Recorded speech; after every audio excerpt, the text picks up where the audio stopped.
står så herude i ødemarken og har hundekoldt, må jeg sige. Og hundefryser! Og jeg har fundet en sjov mand, der klamrer sig til et træ. Hvad laver du deroppe? Jeg har hørt, at varmen skulle stige opad.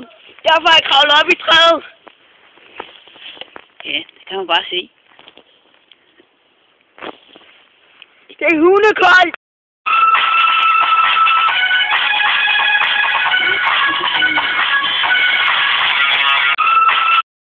Okay.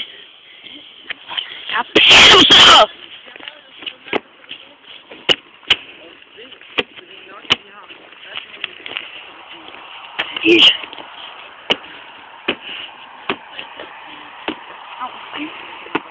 Ah! Steven, jeg trykker på vælten. Ja. Ja.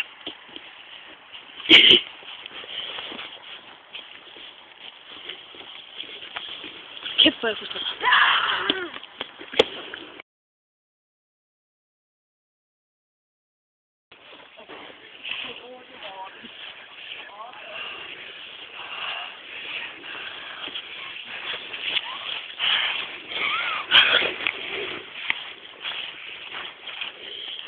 Han er død af kulde. Han er død, mand! Det er jo også hundekold. Han er død på. Ja, mand! Ja, prøv at... Ja, nu sagde jeg. Han er helt død. Det er også hundehammerens koldt herude.